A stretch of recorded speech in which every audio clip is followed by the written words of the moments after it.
On this week's Carrier App, we speak with Sprint about its latest marketing move, which includes stealing a page and a spokesperson from rival Verizon Wireless.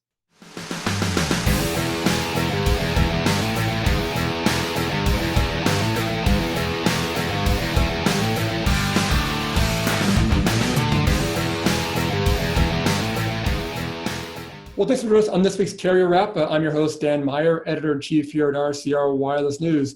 Well, this week we are joined by Dave Tovar, who's the VP of Corporate Communications at Sprint, to talk a bit about some new marketing moves by Sprint. So, hey, Dave, thanks for joining us this week. We appreciate it. Yeah, thanks, Dan. I'm glad to be here and looking forward to the conversation.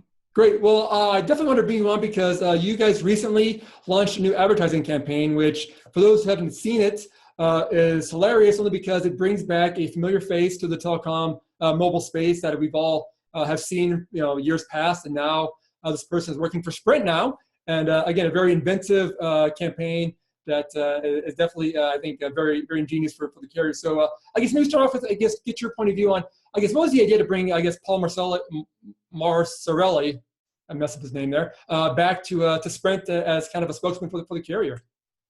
Great question. I've gotten that a lot this week. I'm sure. It's been a fun week at Sprint, really. It's a new day in the wireless industry. It really is. And, we've been thinking for a while on, how do we break through some of the clutter that's out there in the industry? It's, as you know, an incredibly competitive industry, right? And the industry is, saturated. Everybody here in the U.S. Market has a cell phone. And so really the only way to grow is to attract customers from other carriers and get them to switch to Sprint. Mm-hmm. And so we've worked really hard over the last 18 months or so to improve our network. Network is our product. That's the ball game, in wireless for sure. And so we had to do a lot of work to improve our network because we know we don't have a very good reputation in terms of our network. And so as we were doing a lot of research where we talked to customers a lot, one of the things that they said was the number one thing on their mind was reliability.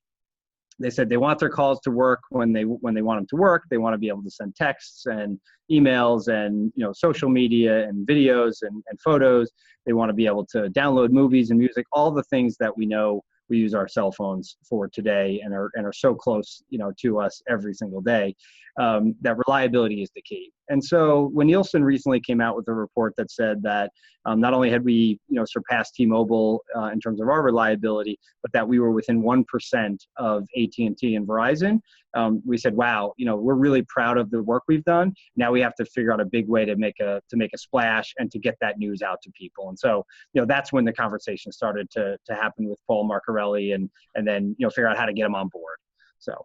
Very good. Yeah, Paul Marcarelli. Again, I'm going to butcher his name a million times here, but he's the "Can you hear me now" guy. We all know who he is. We've seen him before. And again, like I was saying, earlier, it's a very inventive way to kind of get somebody who has a bit of, history in the telecom space of being very network centric of a person. Obviously, he plays a character, but I think we all, we still use the term in our conversations. Can you hear me now? And everybody, that mental picture still comes up of him saying it. So obviously, for you guys to bring him on board, I'm guessing, this will be a pretty extensive use of Paul for a lot of your marketing efforts going forward then?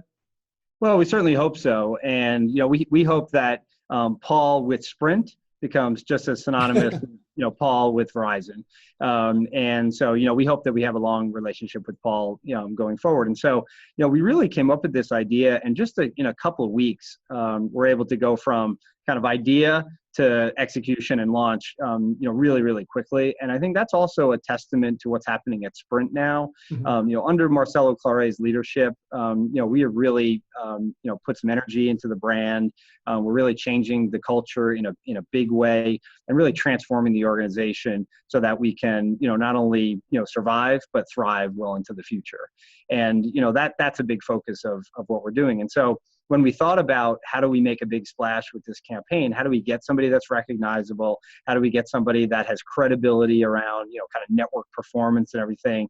We were talking about it and the idea of trying to use Paul came up and we all were excited about that and thought that was a great idea. And then we said, well, can we get him and would he be interested and all those kinds of things? And so we reached out to him. He was a free agent at all, under contract with Verizon at this point. And, we talked to him about it. And, it's very important to us that people who are going to work with us, that they really believe in what's happening at Sprint and the transformation that's underway. And so we said, Paul, here's a Sprint phone, try out our network, see, what it's like, don't take our word for it in terms of all the, claims that we can make about, our network versus other people's network, because it's just so confusing out there. And there's so many, metrics that people claim, and they say this and they say that. And quite frankly, some of the feedback we hear from customers is just they throw their hands up and they say, I don't know what to make of any of it. So it's really based on their own experiences. Does the phone work, at home? At work, where they commute, during their commute, all the places that they go within their kind of hometown. And so we said to Paul, give it a try. And he did. And he was really impressed with the network and the performance of it. And so through a series of conversations, we said, hey, how would you feel about doing a broader campaign with us? And he was really excited. And he's like, let's do it. And so, one thing led to another. And then, we launched on, game 2 Sunday night of the NBA Finals, which was a great way to unveil, this new advertising, this new marketing with this iconic figure, talking about how much our network has improved. Yeah, that's a great point, because it does seem like that the market itself, at least the marketing aspects of the wireless space, has become so homogenized, really, with all this talk about network. Everybody's got the best network. It's hard to get past, all the numbers and stuff there. I think most people just, their eyes glaze over at that point. But again, when you bring somebody on who people recognize, that seems to almost break through, it seems to me, break through kind of that wall of numbers and stats and maps. And you get somebody who people are like, oh yeah, I remember this guy. And yeah, he kind of, what he said in the past kind of was true. And so, yeah, maybe he's somebody I can kind of rely on. And, again, it's a commercial, but still it seems to break down that barrier I think we've all kind of built up over the past couple of years when it comes to all these stats and maps and metrics on where people are in wireless. Yeah, no, for sure. I mean, for me, it really comes down to trust. Yeah. Do you trust what you're hearing from either a company or from, what you're hearing on TV from a politician, a member of Congress, whatever the case may be, do you trust the information that you're hearing? And Paul became such a great, prospect to work with because he was likable, he's well known, he's recognizable, and he's known, for network performance. I mean, that's what, that whole positioning with Paul and the Verizon ads was all about that. And so, that became just a really compelling point of it. And, there's the other part of our research that we've seen is, so there's network for sure, as we talked about earlier, and then there's value, right? There's the value piece of it, because people pay their bills. Most people are on a postpaid account. They pay, every month, and they want to feel like they're getting value. And value to me is the equation of, network performance and cost, right? So value just isn't about cost, because people are willing to pay for things. But what has happened over the years is that the gap has closed. Mm-hmm. For years, network, Verizon was the gold standard in network performance. But nowadays, everybody's network is great. And, depending on which metric you want to look at, depending on what area of the country you want to look at, there's some fluctuations on all that. But we decided we were going to try to take that off the table and just focus on, all the networks are great, but why should you pay twice as much for the same kind of network performance? And so, we've been offering now for about 6 months now, a really compelling program that will give you 50% off most carriers' rate plans, period. Mm-hmm. So you come in, whatever plan you're on today, it'll be 50% less at Sprint. And, we got great response from that, but we knew that we still had some perception issues with our network.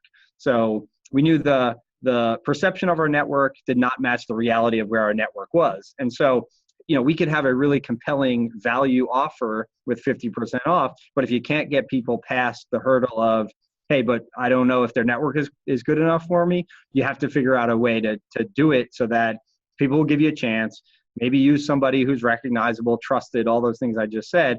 And then they say, oh my God, this is a no-brainer. Wait, you mean their network is just as good and I can pay half as much? Doesn't matter who you are, that's a really compelling offer. Yeah, and I think too, it seems like it's a very daring move, because you guys don't seem like you're afraid to mention, the rivals, or even say that, hey, we know everybody's network is great. I mean, again, you're not somebody out there going, hey, we're better than they are, we're so much better than they are. It's like you guys kind of come on, when you look at the commercials, that's kind of what's said. It's pretty much, hey, we know everybody has great networks now. Again, it's kind of a flat playing field. And so this is, maybe 1% below at the most, but But again, the value proposition of it seems to make up for most people's concerns there, it seems like. Right. Well, people don't believe it. When you say, well, we're better than this or they're better than this, and it's noise to people. Yeah. And so we said again, all networks are great. Let's stop that conversation. It's 2016. Technology exists today that everybody can have great networks, and we're building an amazing network. We're doing it in an innovative way. We're doing it for a lot less money than other people are doing. We're using the latest technologies, and we're really doing something that has never been done before. And we know that when you're in that situation, when you're pioneering things, there's going to be people who have doubts, who aren't sure. And so what we say is, give us a try. If you don't like it after 30 days, we'll refund your money. And we have a 30-day guarantee right now that no one else has. So we're trying to give customers lots of reasons to come and try Sprint today, because as I said, it's a new day. The wireless industry has changed. Our network and our company overall has really improved, but not enough people know about it. And so we're starting this campaign with Paul.